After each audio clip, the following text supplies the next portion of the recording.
Fauzi, oke. Sebelumnya perkenalkan, nama saya Effendi, Mas Ron Effendi, bisa dipanggil Effendi. Oke, teman-teman semuanya, kita mau sedikit advice ya untuk saran, karena ini kritikal. Jadi sudah dibilang kalau orang nih udah stadium 4 kalau saya bilang. Untuk yang di elektrikalnya ya tadi. Yeah. Karena ini fungsi dari elektrikal ini, kalau kayak Mas tadi siapa yang pakai baju hijau? Rito. Mas Rito, saya suruh starter dari langsung awalnya udah langsung salah gitu loh. Nyetaternya itu kan ini kan ada jeda. Tak. Dan tadi dia langsung sekali puter gitu loh. Itu yang langsung yang bikin rusak starter jebol. Yang ini bekasnya ini ada. Ya, yang itu yang lama. Nah, jadi langkahnya memang stepnya. Nah itu orangnya panjang umur. Jadi kayak starter mobil gitu. Jadi on, tak, baru kita start. Oh, kita kan dulu kan langsung. Jadi kalau sekali puter, ini semacam dia ada sekat, Mas. Ini ya, ini posisi nanti kalau mau dinyalakan, ini kan posisi hanya standby kalau mati lampu aja. Kecuali kalau continuous. Jadi langkah awal untuk pemakaian ini pertama ya Pak ya, masnya. Ini di sini kalau jarang dipakai Pak ya. Bapak lepas satu Pak. Oh, yang merah.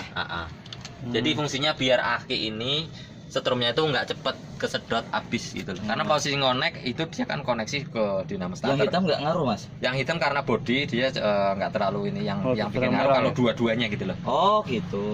Yang penting salah satu. Jenengan mau negatif apa positif, yang penting salah satu. Kalau jenengan lepas dua-duanya bisa, cuman kadang-kadang kalau nggak ngerti kan nanti bisa ketuker yang positif atau yang negatif, mana nanti malah short. Jadi nanti dinamonya malah merah negatif ya. Nah, jenengan sudah salah, merah itu positif.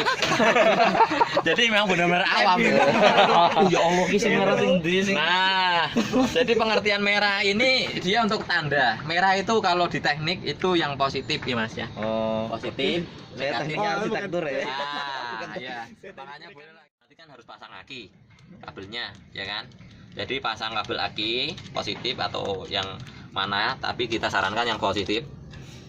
Yang kencang Pak ya, Mas. Jadi kalau cuman kendor begini asal nempel juga nanti arus dari sini kecil, nanti percikannya di sini ini yang meleleh. Oh. Jadi dia harus kencang. Jadi jangan pakai tang ya, pakai tangan cukup. Kalau pakai tang ini biasanya ini compal Mas. Caranya gini. Begini. Iya. Ini begini. Terus ini sambil dorong maju ke depan, ini sambil putar. Gitu loh. Kalau pakai tang ini gripis sering. Karena ini bahannya gampang kertas kalau dibilang kuningan. Jadi kalau ini pasti kencang. Kalau jenengan hanya gini, ini pasti kendor. Oh. Jadi ada tekniknya itu loh. Seperti ini, sambil ini dorong ke depan, ini sambil putar ke kanan. Seret sampai seret. Nah, gitu. Harus benar. Positif merah, negatif hitam, itu satu. Terus kedua,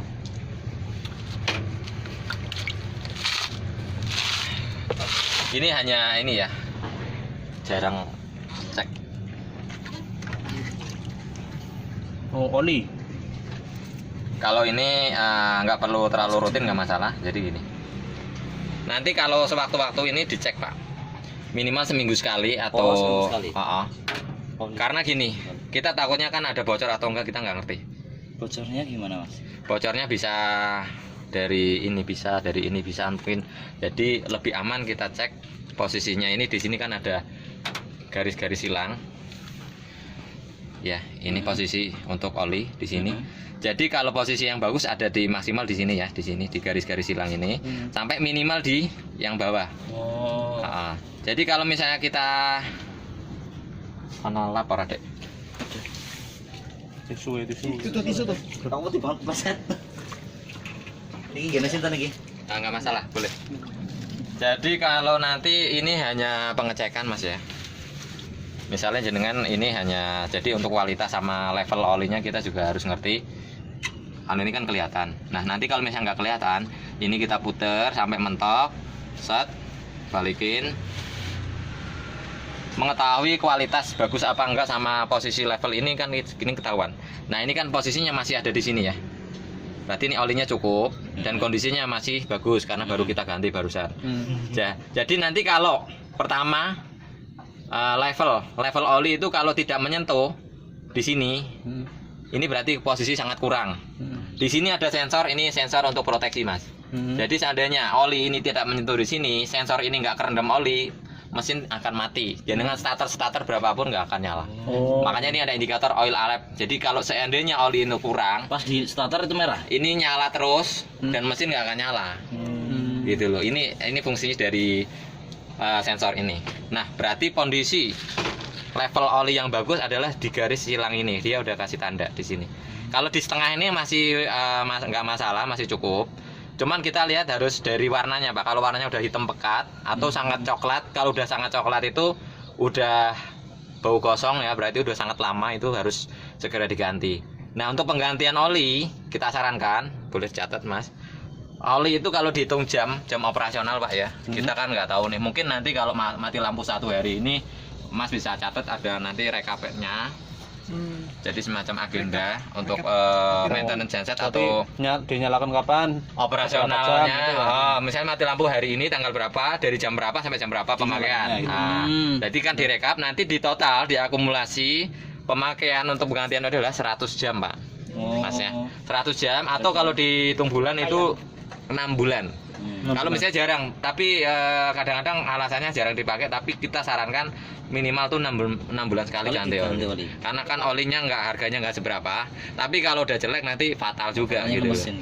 Kalau fatal ke mesin, overhaul biayanya sangat mahal gitu. Ya minimal banyak lah, karena seker piston itu udah pasti lengket kalau kena gitu loh.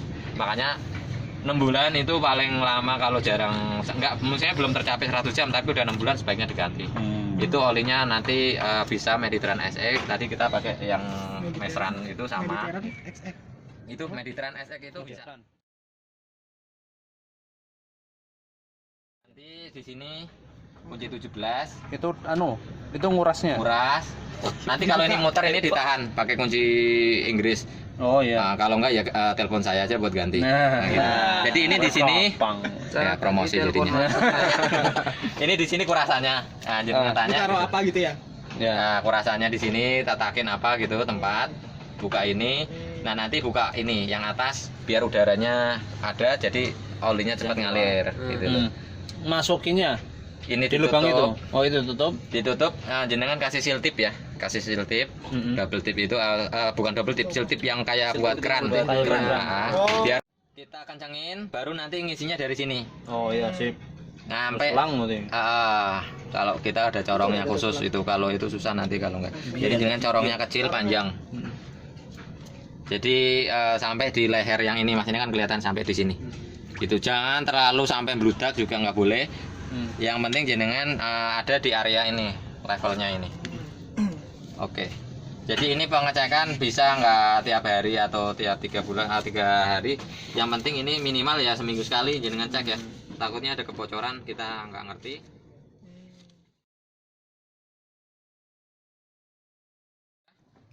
Selanjutnya ke bahan bakar mas, karena ini solar. Tadi ada yang udah tahu.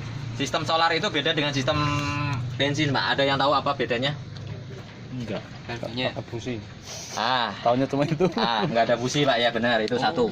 Jadi kalau diesel nggak ada busi, dia sistem kerjanya ini pakai kompresi, Pak. 100% kompresi real. Jadi ada pengapian itu nggak ada di sini. Busi itu kan fungsinya untuk pengapian, pembakaran. Nah di sini nggak ada. Jadi dia benar-benar yang dikompresi adalah udara. Udara dihisap sama dia dikompresi. Suhunya sampai 500 derajat lebih. Begitu nanti udah di atas TMA, titik mati atas itu, si solarnya itu ditembakin modelnya molekul-molekul. Jadi semacam embun. Nah kalau di jalur dari solar itu ada angin, ada ruang hampanya, pada saat dikompresi itu dia membal gitu loh, nggak mau gitu loh. Jadi ada udara yang masuk, jadi mesin nggak akan nyala. Itu kalau kondisi habis itu ya.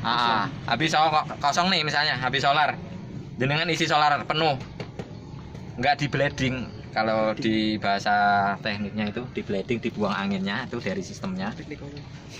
Nggak akan nyala. Makanya kalau begitu fatalnya gimana? Udah kehabisan solar dengan tambah starter nggak nyala-nyala, dinamo starternya panas, akinya soak. Gitu loh. Jadi Dari habis solar bisa rusak semua ya? bisa rusak semua. Jenengan misalnya teorinya habis solar tambah wes bakal nyala. Habis ya? Gitu loh. Masih ada sih, tapi stoknya habis. Nanti Jadi ini Ikan jenengan paksain weng. Enggak. Akinya ini karena dinyalain nggak nyala-nyala ini akan habis. Dinamonya yang saya tadi bilang foto ke jenengan itu Iya. kebakar. Spoolnya panas.